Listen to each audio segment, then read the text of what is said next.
Adrien est concentré. Son écran d'ordinateur indique qu'un programme malveillant vient de s'introduire dans le système des oléoducs de l'OTAN. L'information n'est pas réelle. Adrien est l'un des animateurs de l'exercice de cybercoalition organisé par l'OTAN. Il partage son information avec ses interlocuteurs en France qui sont aussitôt notifiés de l'incident informatique. Les données sont traitées là-bas et des contacts sont rapidement établis avec d'autres pays. Donc on utilise pour ça plein de systèmes de communication, que ce soit Internet, que ce soit les réseaux confidentiels de l'OTAN.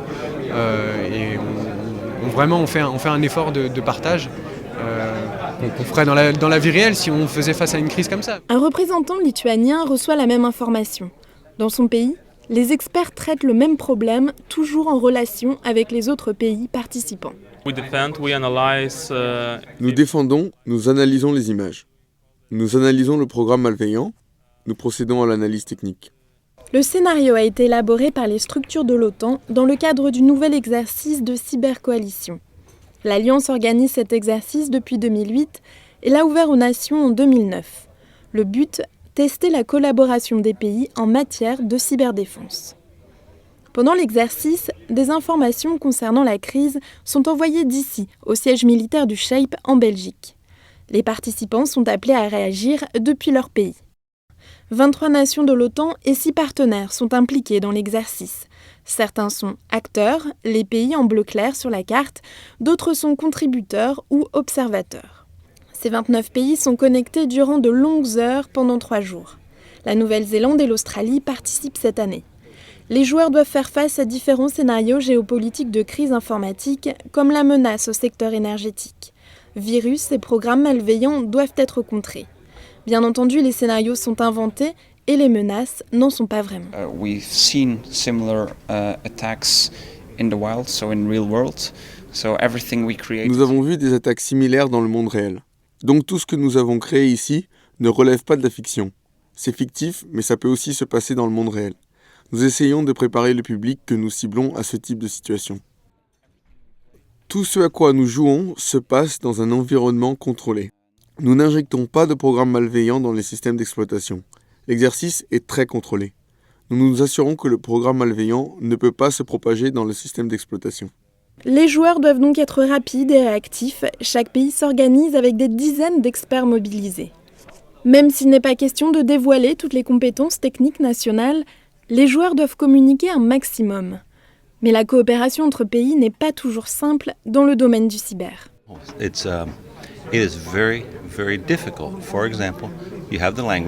C'est très difficile. Par exemple, vous vous heurtez à la barrière de la langue et ce qui constitue un événement cyber est souvent différent selon les pays. Donc, nous devons travailler sur le vocabulaire.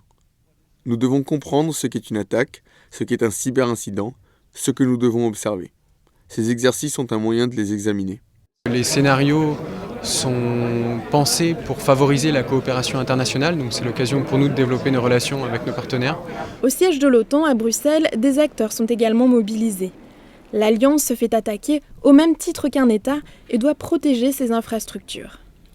Pour l'OTAN, organisateur de cet exercice, l'objectif est de développer l'expertise de chacun en termes de cyberdéfense. Some countries have taken this very seriously and have trained people. They have proper cyber defense systems. Certains pays prennent cela très au sérieux. Ils ont formé du personnel et ont leur propre système de défense. D'autres pays participent à moindre échelle. Ils n'ont pas un nombre suffisant d'experts. Ils n'ont pas la même compréhension d'une menace ou d'un programme malveillant.